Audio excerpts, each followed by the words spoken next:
초콜릿은 달콤해 달콤해 달콤해 오렌지는 상큼해 상큼해 상큼해.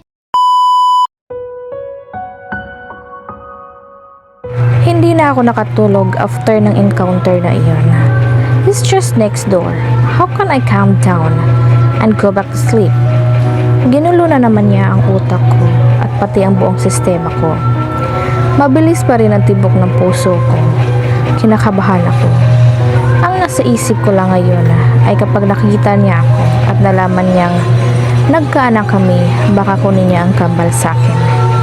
But no, hindi ako papayag at hindi ko sasabihin sa kanya na nagkaanak kami. At saka isa pa, wala siyang pakialam sa akin, hindi ba? Dahil kung meron, bakit hindi niya ako hinanap at pinabalik sa buhay niya?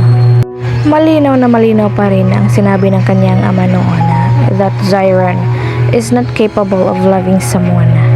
Kahit hindi ko siya kinumpronta tungkol doon, malinaw na iyon at totoo nga because of what I saw. Lahat ng pinakita at pinaramdam niya sa akin noon parang totoong totoo. Pero wala akong kaalam-alam na plano niya lang iyon to destroy me in any way he knows. Kung bakit, I don't know. At natatakot ako. Takot na takot. But I've been waiting for that to happen. Iyong hanapin niya ako para sana kahit na katiting man lang alam kong may pag-asa na totoo ang lahat ng pinakita at pinaramdam niya pero hindi nangyari. I am willing to forget what he did. Handa kong kalimutan na iyong sakit. Handa ko siyang tanggapin ulit kasi ganon ko siya kamahal. Pero ilang taon akong naghintay para buwiin niya ako ay hindi nangyari. And now, I hate him even more. Kung pwede lang na maglaho na lang bigla para lang hindi na kami magkita pa. He's just near at kailangan kong magtago sa kanya. I heard the doorbell again. Don't tell me. Lumapit ako doon at sinilip yung tao sa pipe hole. It was Babe. Napabuga na lang ako ng hangin. Nakakatense ng bigla ang lahat. I opened the door at hinila ko siya agad papasok. Mahirap na at baka lumabas bigla si Zyron. Wow, easy Babe. Nakataas ang kamay ni Babe as if surrendering while looking at me. Asa, why are you here? You pulled me. Umirap ako. Hindi ka ba natulog? Sita niya at pinagmasdan niya ang mukha ko. Lumayo naman ako sa kanya dahil sobrang lapit niya na. I did. You didn't. Natulog nga ako mga 4 hours lang. That's why. And why is that? Hindi ako makatulog ng maayos. I lied, pero parang totoo na rin dahil nga sa nangyari. Anyway, what brought you here? Pag-iiba ko ng usapan. Ayain sa lakad ng lumabas and have breakfast. Tumango ako. Nakabihis naman na ako kanina pa, kaya nagsuot na lang ako ng boots. I took out my favorite trench coat, hood, and scarf at sinuot din ang mga iyon. Winter kasi ngayon sa Paris. Let's go! We went out of the room at kasabay noon ay ang pagbukas ng room 506. Oh shit! Tinulak ko agad si Babe papunta sa elevator at pumasok doon agad-agad. Pinindot ko ang first floor para bago pa man iyon sumara ay pumasok siya. Yumuko ako agad hoping he didn't notice me at pumesto siya sa pinakalikod, sa likod ko mismo. And now, we're at the same elevator, just inches apart. Ito na ata ang pinakamatagal na pagbaba ng elevator na naranasan ko. Shit. Humawak ako sa braso ni Babe. Naramdaman kong tumingin naman siya sa akin. Nawiwerduhan na siguro sa inaasta ko. Feeling ko masusuffocate ako anumang oras whenever he's near. Hindi nagtagal ay bumukas na ang pinto ng elevator. Hinila ko ulit si Babe papalayo. at binilisan ko ang paglalakad. Daig ko pa ang kriminal na nagtatago sa mga pulis. Are you okay? Tanong ni Babe. Pinapakiramdaman ko ang paligid at feeling ko wala naman siya. Sana nga. Yeah? Bakit ka nanghihila o nanunulak? Ang bagal mo eh. Sagot ko na lang. I miss this, having typical French breakfast at Parisian sidewalk cafe. Dito ko na lang dinala si Babe. Hindi naman siya nagtanong pa kung bakit alam ko to. I ordered a set of breakfast. This place became my favorite spot before at ngayon nandito na ako ulit. I ordered what I usually ordered is. Namiss ko talaga to. Well, it's really nice to be back kahit papaano. Nasa kalagitnaan ako ng pagkain ng breakfast ko when I saw him. Kahit nakatalikod ito ay kilala ko na siya. Damn, hanggang ngayon dito pa rin siya kumakain ng breakfast. Dati kasi dito talaga kami nagbe-breakfast kapag tinatamad na kaming magluto. Memories, I shook my head. He's wearing gray trench coat, black pants, and boots. His hair was fixed nicely. Bakit parang ang liit ng mundo? Fate's really playing with me, huh? Minadali ko na lang ang pag-ubos ng kinakain ko at inaya na si Babe na umalis sa lugar na iyon dahil sa takot na baka makita niya ako. I didn't enjoy eating my fams. Bakit kasi siya nandun? Parang nahihirapan tuloy akong gumalaw bigla. Seriously? You're acting weird today. You can tell me if there's something wrong. Napatingin ako kay Babe. Ngumiti lang ako sa kanya. Nothing. Baka kailangan ko ng tulog. Sabi ko. Mamayang gabi pa naman yung cooking competition. Oh, ayain pa naman sana kitang mamasyal muna, sabi niya. Fine. Hinila ko na lang ulit siya at taglakad-lakad. It's been 5 years pero memoryado ko pa rin ang magagandang pasyalan dito. Same place but I'm a different person. Kung hindi lang sana naging magulo at nangyari ang lahat ng nangyari, may pag-asa ba nga kami pa rin hanggang ngayon? Pero tapos na. Wala na. Why I am even thinking about him? I hate it. Ginulo na naman niya ang isip ko. Tumingon ako sa kasama ko. He's my dream man. Pero alam kong hindi niya deserve ang isang katulad ko. I want him to be with someone na makakapagbibigay lahat ng kailangan niya. Yung mga bagay na hindi ko kayang ibigay dahil malapit na kaibigan lang ang tingin ko sa kanya. Don't tell me. Huwag ka nga magsalita. Hindi kita tinitigan oh. Okay, sabi mo eh. Napaka-defensive. Tapos, tumawa siya. It's freezing cold at umuulan ng snow ngayon. So, I thought of something. Para naman kahit papaano mag-enjoy kami pareho. We've been walking for minutes now, pero hanggang doon lang. Tumakbo ako papalayo sa kanya at kumuha ng snow. Binilog ito at ibinato sa kanya. Childish pero this is the only thing na naisip ko while we're killing time. Hey! Pinagpagan niya ang buhok niya dahil doon sumakto ang hinagis kong snowball. I ran when I saw him molding his snowball too. Tumawa lang kami ng tumawa na parang bata. Hindi ko ma-imagine ang sarili kong maglaro ng ganito. I'm 26 years old and he's 28. For pity's sake, but who cares anyway? I miss the snow. Hinahabol niya pa rin ako hanggang ngayon at binabato ng snowball. Ang daya niya, hindi niya ako mag-ibilog ng snow dahil iniiwasan ko siya. Hinagis niya sa akin ang malaking snowball at pagharap ko ay sapol yun sa mukha ko. I fell straight to the ground na puno ng niebe. That hurts a little bit. Walang hiya talang babe yun. Hindi na ako tumayo. Nagpapanggap na lang ako nga nahimatay. You okay?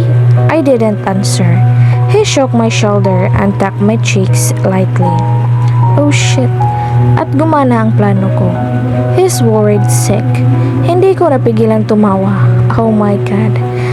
Akma niya na akong kagargahin. Don't joke like that. It's not funny at all. Seryoso niyang sabi. Sinabuyan ko na naman siya ng snow. Sorry, I said, and he pouted. Pinakaba mo ko dun. Tumawa na lang ulit ako. Plan work. Are you okay? Tumango ako. Hays, ang sarap maging bata. Sabi ko sa kanya habang nakangiti. Pwede ka namang maging baby ko forever. You're starting again, babe. Okay. Hindi na. He offered his hand to me para tulungan akong tumayo. I accepted it. At sa hindi inaasahang pagkakataon, napalakas ang paghila niya sa akin at tuluyang nakayakap ako sa kanya. I didn't read it, but this feels great when the weather is cold. Pangunguna niya. He even hugged me tighter at wala na akong nagawa. He's right. It feels great hugging someone right now. I hug him too. He's a friend. There is nothing wrong about that. Parang first time mong gawin to. Sabi niya ulit. Ang alin? Ang yakapin ako pabalik. Hinampas ko siya sa balikat. Huwag feeler dyan. I'm just giving you a friendly hug. Humiwalay na ako sa yakap niya. Kunwari pa. Tapos tumawa siya. Stay there. I'll get something to drink. Turo niya sa bench. Tumango na lang ako. He entered one of the store that sell hot drinks habang ako ay pinapanood ng mga batang naglalaro. Kapag naayos ko ang lahat-lahat, kapag malayo na kami ni Zyron, I will take the kids here. Pupunta sa Disneyland ng Paris at kaming tatlo maglalaro sa snow. I smiled.